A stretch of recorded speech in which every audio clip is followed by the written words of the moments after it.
Benarkah ahlul bid'ah punya rujukan syekh-syekh di Mekah, di Al-Mukarram? Benar, dulu ketika Mekah itu dikuasai oleh Turki, masih belum dipegang oleh Saudi, itu semua imam-imam dipegang oleh orang-orang sufi.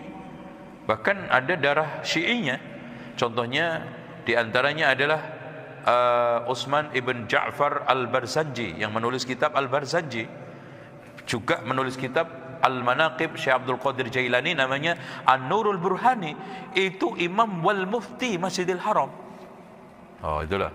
Nah, sekarang ada yang tinggal di Mekah, ya tinggal sisa-sisa dikit. Yang dulu adalah Muhammad Alwi Al-Maliki, sekarang diteruskan oleh saudaranya itu aja.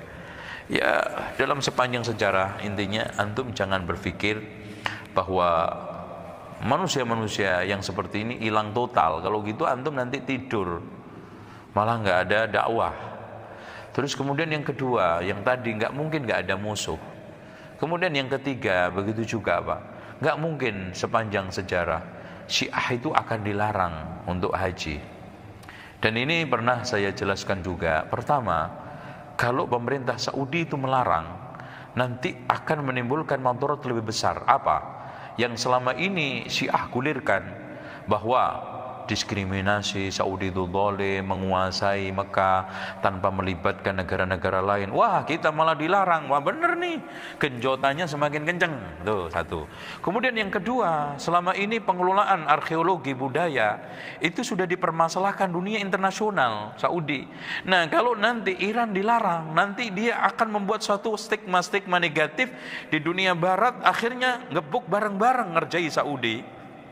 Kemudian yang ketiga, hadirin sekalian, tolong dicamkan, mereka datang ke sana tetap terkontrol, terawasi dengan baik, ya, dan tidak mempengaruhi secara signifikan kesucian Masjidil Haram, Masjidil Nabawi. Kemudian yang keempat, mereka yang datang ke sana itu rata-rata mereka-mereka yang sudah takluk virusnya, tidak terlalu parah. Mereka-mereka yang fanatis hajinya nggak mungkin ke Mekah Pak, hajinya ke sana, ke Karbala, itu ke Karbala. Itu menurut hari baiknya mereka itu sampai belasan juta dari Irak, Iran semua, ya. Itu bahkan di dalam hadis-hadis palsu mereka, Jibril itu sampai ngerengek minta izin sama Allah bisa ziarah ke makamnya Husain, dilarang sama Allah. Coba bayangkan, orang Syiah boleh berkali-kali, aneh. Siapa yang sekarang ziarah sekali ke kuburan Husain sama dengan 70 kali umroh. Tanahnya Husain, sifaun min kulli sukmin, obat dari segala obat. Semuanya ada di Mekah, di sana ada.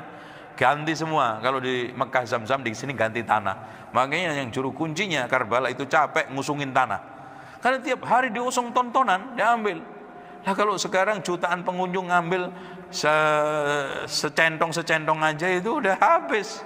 Itu. Makanya pontang-panting tanah itu bolak-balik aja. Kalau begitu ngapain nggak ambil ke sawah langsung, deket lagi kan?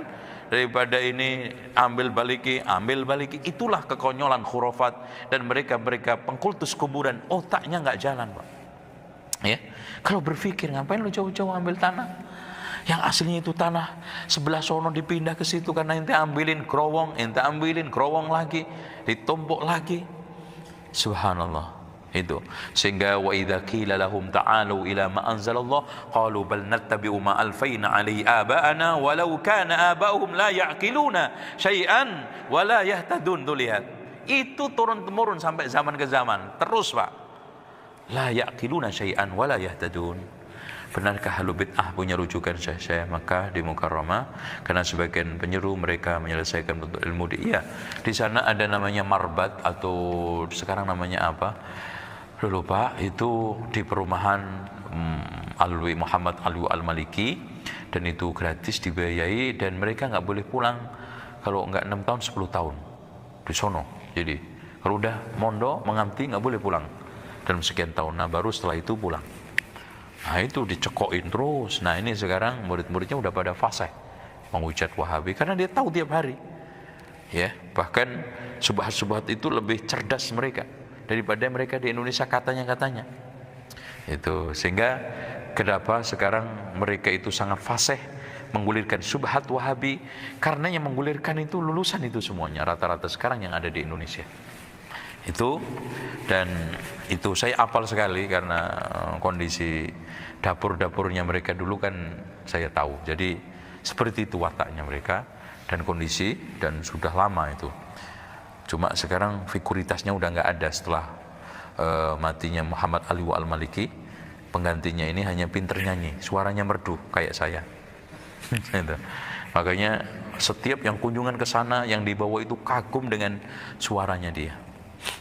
Kalau dulu di Indonesia mirip seperti Habib Abdul Qadir Al-Musyawar. Itu klop itu kalau lagi membaca berjanji, sering duet dulu.